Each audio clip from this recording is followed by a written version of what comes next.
Well, it's great to be here with you guys and just hearing brothers sharing their heart and vision from the Lord. It's always exciting to hear what God is doing in their lives. And I'm also very grateful to be here with you and share what God has laid in my heart so that His name will be exalted. There's a young man who fell in love with a girl, and he wanted to marry her. So he brought a girl to his family and trying to introduce and get a permission from his parents. But he had a very strong mother. You know, some family, they do have a strong mother. And mother said, you know, looking at the girl and said, you can never marry to that girl. So she rejected her. It was heartbreaking. So he had to let her go. Next time he got in another girl and brought her to her parents, and his mother also rejected her as well. So he was really devastating, and finally he got smarter. So he found a girl who looked like his mother, who talked like his mother, who thinks like his mother. And he thought, sure thing this time. Obviously, when he brought her to his parents, mother loved her. And, you know, just at once she said, you can marry her. And they were so happy, except the father next to her and say, absolutely not.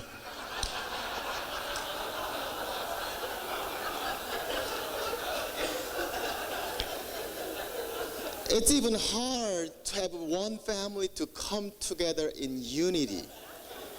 And thinking about a community of people coming together in one direction, one purpose, and same heart. How can we go together unless we see the same destination? And that's where the vision comes in our hearts. I believe among many other qualifications, the vision is one of the most important qualifications for the leadership. You see, all of us are leaders, and we are leading people. And when we lead people, what we think about ourselves and how we understand the leadership, it matters a great deal. Jim Burns once said, the leadership is the most observed and least understood. We know vision, we know leadership, but when we're actually leading people and casting vision, and that's different issues. So today, in very given time, I want to share a little bit about what I've learned about vision. And hopefully this will help us together for God's vision. When you think about vision, when you hear the word vision, what comes to your mind? Vision. Television? Vision test? You see, the vision means something you see. Often we use the word so often that somehow we do not have any idea when we talk about vision. But vision is something to be seen, and I would like to define vision as something that can be seen in your heart. It's a mental image in your heart. It's a picture that is drawn in you for the future. I remember from Genesis chapter 15, it classically explained what vision is all about. God calls Abraham and he said, Abraham, I want you to come out. And Abraham says, you want me to come out? Okay. And God says, you know, look up the sky. Look up the sky. What do you see? Stars of God. Can you count them? You want me to count the stars? Yes. Okay. Star 1, star 2, star 3. Too many. God, I cannot count all. And God says, you know what? That's just like your descendants going to be like. When I look at Genesis chapter 15, I wonder, why would God make such a tedious steps the Abraham to come out and look at the sky and count the stars? I mean, he could have just said that statement, you know. I believe that God was drawing a picture in the heart of Abraham for the future. And this is what your descendants are going to be like. And this is the picture that I'm giving you. I bet from that moment, every night when he sees the stars up there, he remembers the promise of God, the vision that God has given, that which drove him and moved him forward.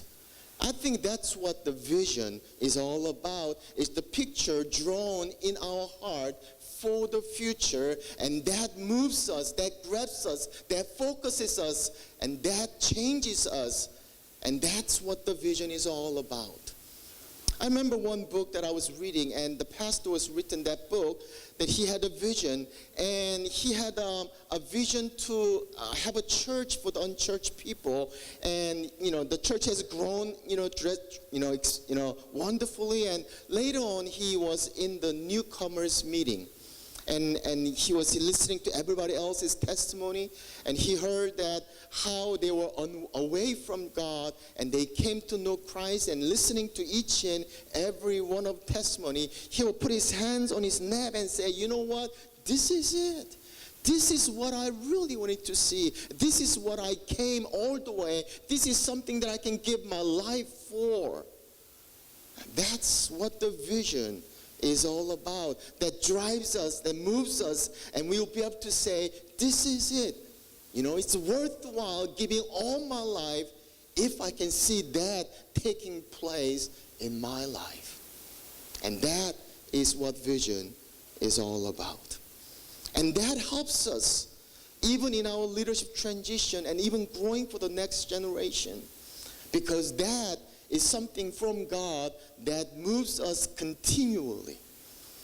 I serve Global Mission Church, and my previous pastor, who's retired, he's a great pastor. He had great vision. Church has become, wonderfully and tremendously grown. And I became a second senior pastor. Ever since I became a senior pastor, many people came to me and asked me the same question over and over again. And they came to me and asked, Pastor, so what is your vision? I mean, that's a good question. I'm glad they asked me that question. They were really considering the new pastor giving some freedom to tell what you want to do. I appreciate that.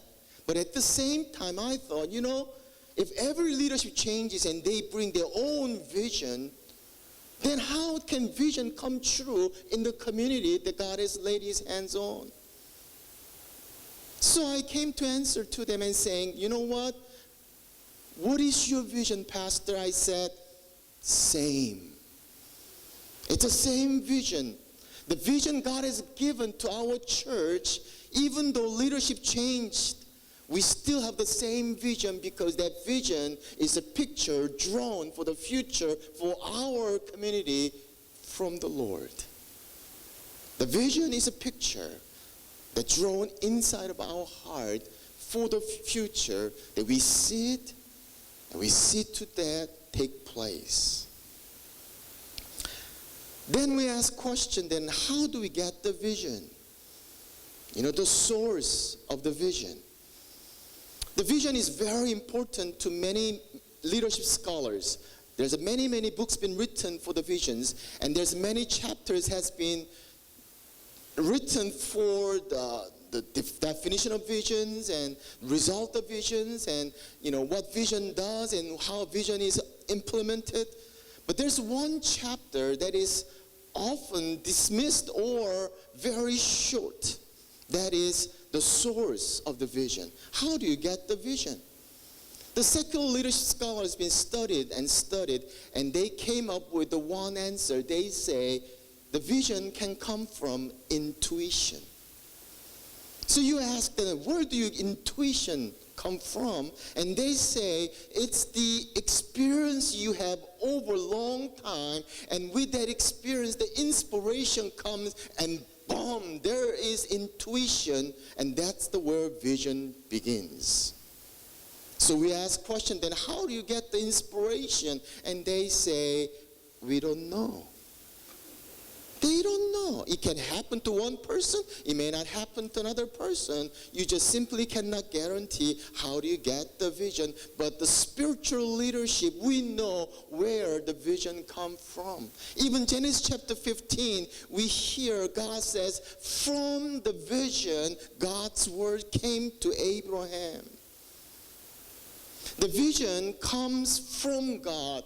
It comes to the leader, it's through the leader, but the origination of the vision comes from God. I like the Bible verse from Nehemiah chapter 2, verse 12.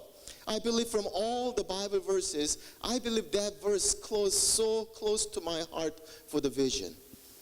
Nehemiah hears about what happens in Jerusalem. The wall has broken. His brother came and spoke to him, and he wept days. Chapter 2, he goes to see the king. With a prayer, he get a permission to go back to Jerusalem to rebuild the wall of Jerusalem. And then in chapter 2, verse 12, he arrives in Jerusalem, but he doesn't go and gather people and start talking about what vision God has given. The Bible says he did not say a thing, and quietly and silently, he took only few people and went out to Jerusalem and saw the wall. And then this is what he says in chapter 2, verse 12. He says, what my God had put into my heart to do for Jerusalem. I thought that was a beautiful statement, what vision is all about. Nehemiah says, you know what? It came from my God. What my God had put into my heart to do for Jerusalem. He says not just the God, he said my God. If the vision is coming from God, then the intimacy with God matters to see the vision that God has given. He says, my God gave into my heart. And it's not just simply given. He said, to do. You see, the vision is not simply dreaming about it and get excited about it. There's action has to take place. We want to see the dream come true. To do for Jerusalem, Nehemiah says. So we ask questions to ourselves. What is God had put into my heart to do for Asia? To do for God's kingdom? To do for our nation and God's people? What's the picture that we see that is from God for the future, so vivid, that drives us, and when it happens, we'll be able to say, this is it. This is what drove me. This is something that I can draw my life out of and still be content and happy with. The vision that drives. And that's why we say the vision is not only coming from the present to the future, it is from future to the future.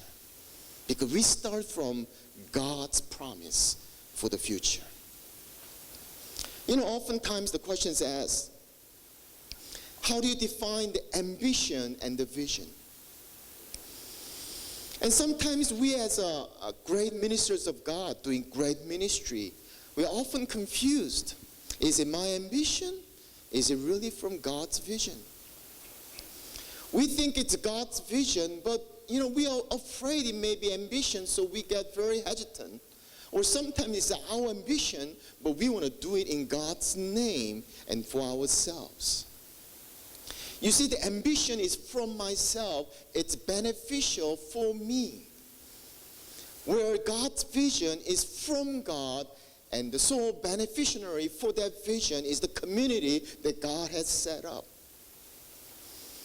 So the vision can be defined. It's the God's purpose for God's given people. It's not my purpose for my people.